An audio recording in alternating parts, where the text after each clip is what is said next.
Professor, mas afinal, qual é o esforço que quebra o navio?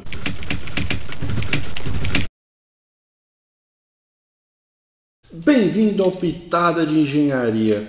Hoje, aquele vídeo mais técnico que fecha o ciclo teórico de teoria da viga navio.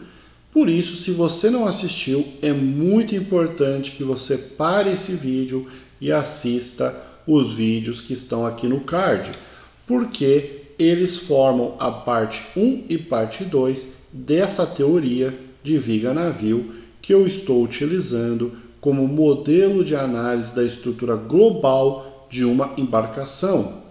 E no vídeo de hoje eu vou concluir essa modelagem para que a gente então comece a de fato fazer algumas análises aqui no curso. Bom, eu já falei para vocês que o fluxograma basilar de análise de estruturas navais é esse aqui, que serve para fazer a análise de qualquer estrutura. Bom, a gente já falou sobre cargas e equilíbrios e a gente terminou o vídeo da semana passada construindo a chamada curva de carga de uma embarcação. E eu posso passar então finalmente a construção das curvas de esforços da embarcação, que é a próxima parte aqui no diagrama basilar de análise estrutural.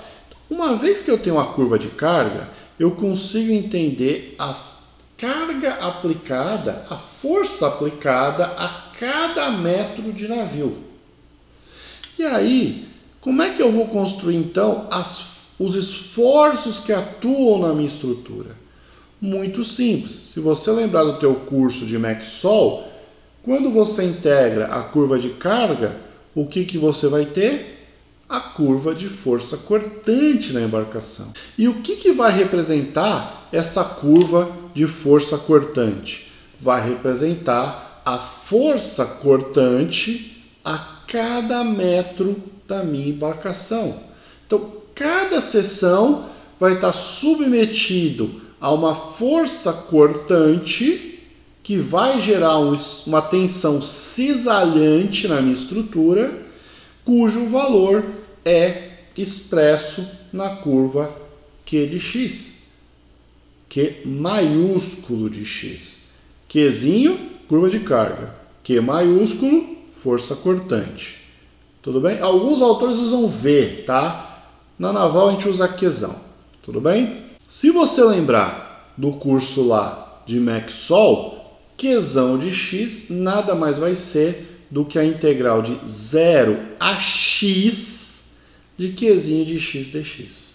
Vamos entender isso? Bom, a força cortante em uma posição X corresponde à soma de todas as parcelinhas para baixo e para cima de carga do zero até aquele ponto X. Então, como é que eu gosto de ensinar aos meus alunos? Faz o seguinte, pega a curva Qzinho de X, bota a mão em cima, vai correndo com a mão da esquerda para a direita. Conforme você vai marcando pontos, você calcula a área daquele ponto até o início do gráfico no espelho de polpa. Essa área é a força cortante naquele ponto, que também é a solução da integral de 0, espelho de polpa, até a posição X da curva Qzinho de X no intervalo de integração dx. Tudo bem? Vai ficar muito mais claro quando a gente começar a fazer os exercícios. Acredita em mim, eu tenho certeza que você vai tirar de letra. Bom, essa curva Q de X, força cortante, tem algumas propriedades. E é muito importante que você as entenda. Porque, de novo, isso tem tudo a ver com a física do problema. E te ajuda a verificar a matemática do problema. Então, a curva de força cortante, ela tem que valer 0 no início e no fim. Por que isso, professor? Porque ao contrário das vigas que você estuda em McSol, uma viga navio não possui vínculo. Ela não é uma viga biapoiada, biengastada, engastada livre. Ela é uma viga que a gente chama de livre-livre. Então, não há reação vincular nos extremos da viga. Então, não pode haver carga sobrando no final da análise. Toda a carga precisa estar autoequilibrada. Então, ela precisa começar em 0 e terminar em 0. Professor, não terminou em 0. Bom, se não terminou em 0, certamente isso quer dizer que a tua integral de 0 a L de Qzinho de x dx estava diferente de 0. Porque a integral de 0 a L de Qzinho de x dx é justamente a força cortante na posição L do meu navio, quando x vale L. Entendeu o que tem que valer 0 matematicamente?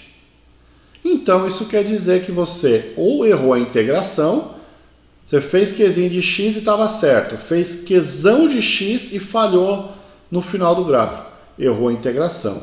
Professor, não errei a integração. Então você cometeu o erro lá na primeira condição de equilíbrio e veio propagando esse erro até o final da curva de força cortante. Vai ter que começar de novo. Outra propriedade bastante interessante da curva Qzão de x, força cortante, é que ela tem máximo em módulo, né? Então um é máximo positivo, o outro é máximo negativo, e a gente vai ver a importância disso, que não tem nenhuma. Você pode desenhar invertido, que dá no mesmo para a gente, mas você tem um máximo positivo e um máximo negativo próximos a 1/4 de Vante e 1/4 de Ré. É por essa razão que essas seções são críticas do ponto de vista de cisalhamento, porque são nessas regiões que ocorre o máximo cisalhamento da viga navio. E vale aproximadamente 0, quer dizer, vale 0 aproximadamente a meia nau. Então, a seção a meia nau, se falhar, não vai falhar por cisalhamento. Vai ser outro tipo de esforço que vai causar a falha. Porque na meia nau, o cisalhamento, a força cortante, vai valer 0. As máximas forças cortantes estão a 1/4 de Vante e 1/4 de Ré aproximadamente.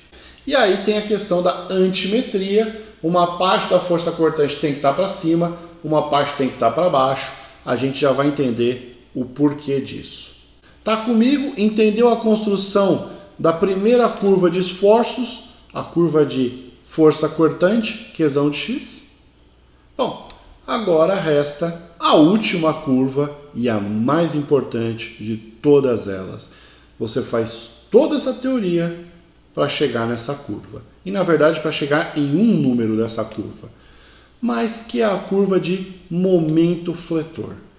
É a determinação do esforço de momento aplicado a cada seção da minha viga navio.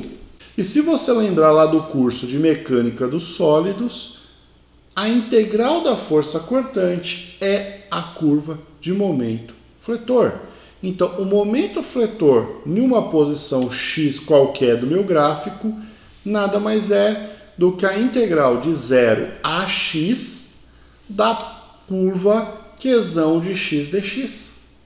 Professor, como é que eu operacionalizo isso? Mesma ideia. Bota a mãozinha no início do gráfico da força cortante, olha a área da sua mão até o espelho de polpa. Essa área é o momento fletor naquela posição X que você colocou a mão. Anda com a sua mão para o lado, cada vez que você andar um pouquinho para o lado, você calcula a área da sua mão até o espelho de polpa.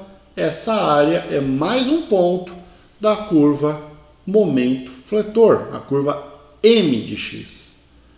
Foi andando até o final, chegou na curva de momento fletor da viga navio. Tudo bem? Novamente vai ficar bem mais fácil a questão da operacionalização quando a gente começar a fazer alguns exercícios já, né? Acho que ainda essa semana eu consigo mostrar para vocês vários exercícios dessa teoria. Mas essa curva de momento fletor também tem algumas características muito importantes. Novamente, por se tratar de uma viga livre, a curva de momento fletor tem que valer 0 no início e no final. Porque não há vínculo, não há restrição que faça com que ocorra absorção de momento no final da viga, no final do navio. Professor, não chegou em 0 no final. Bom, ou você errou a integral da força cortante, ou pior ainda, você errou a segunda condição de equilíbrio. Por quê? O que vai representar uma sobra de momento fletor no final do gráfico? Como o próprio nome diz, vai representar uma sobra de momento, ou seja, o navio vai tender a rotacionar, a ter movimento angular. Isso só vai acontecer se você tiver com uma condição de carga desequilibrada. Tudo bem? E matematicamente, quanto vale momento fletor no final do gráfico? Quando x igual a L, a integral de 0 a L de Qzão de x dx. E essa integral tem que valer 0 para que a segunda condição de equilíbrio seja verdadeira. A frase mais comum que eu ouço nas provas é quem não entendeu absolutamente nada da discussão e fala assim: professor, a curva de momento fletor não está fechando, mas eu acertei Qzinho de x. Eu falo: como é que você acertou a curva de carga? Ah, porque a curva de força cortante fechou em 0, professor. Então a curva de carga está certa. Não. Existem duas condições de equilíbrio. A curva de carga ter integral 0 quer dizer que a força cortante vai fechar em 0. E quer dizer que você atendeu a primeira condição de equilíbrio. Por que vai fechar em 0 no final? Porque não vai ter sobra de força vertical. Então, a primeira condição está atendida. Cortante fecha em 0. Mas se a curva de carga for essa aqui que nós já falamos, ó, a soma das duas forças dá 0. Força cortante dá 0 no final. Mas ela não está equilibrada em momento. Vai sobrar momento. Então a curva de momento fletor não vai fechar em 0 no final. Você errou. Você tem que voltar para o início e refazer o equilíbrio da viga navio para verificar especialmente a segunda condição de equilíbrio. Perceba como não tem, diferentemente dos cursos de projeto, aqui não tem como sair da prova ou terminar a análise sem saber se você acertou ou errou. Se você não fechou em 0, você errou. Aí o grau do erro pode ser na integral no final, na integral da cortante, na subtração dos gráficos para achar Q de x, ou pior, lá no equilíbrio.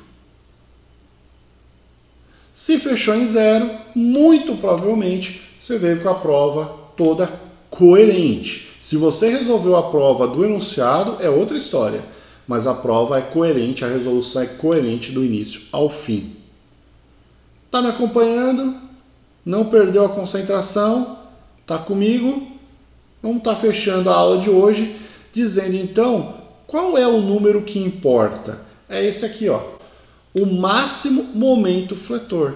A gente faz toda essa conta, toda essa análise que, num caso simples, vai levar umas 2 horas, por isso que a prova tem duração muito grande, 4, 5 horas, porque vai levar umas 2 horas, uma questão simples, com o aluno treinado, né, preparado para isso. Então, para chegar nesse número que é o máximo momento fletor, porque é esse máximo momento fletor que vai dobrar o navio e vai tentar quebrar o navio justamente na seção onde ocorre o máximo momento fletor. Para situações de carga tradicional, essa seção de máximo momento fletor vai estar muito próximo à seção de meia-nau da embarcação. E a gente vai chamar essa seção de seção mestra da embarcação. O professor de arquitetura naval falou que seção mestra é a seção de LPP sobre 2. Para ele.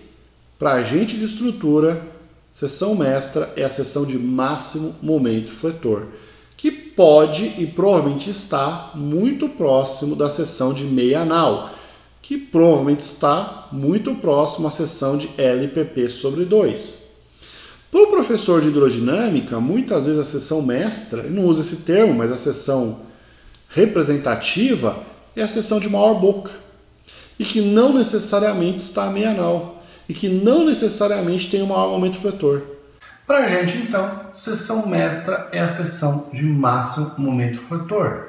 É onde o navio começa a quebrar, é onde o Titanic começa a se partir ao meio, e é a seção que a gente vai chamar de seção crítica, seja para análise ou seja para o projeto estrutural. Então, a gente faz todo esse trabalho para chegar nessa informação de momento fletor máximo, que a gente vai usar então como entrada ou para o projeto estrutural baseado em norma, que eu comecei a esboçar a teoria no vídeo que está aqui em cima, ou então para fazer análise de tensões na estrutura, que eu vou começar então a apresentar a teoria nas próximas semanas.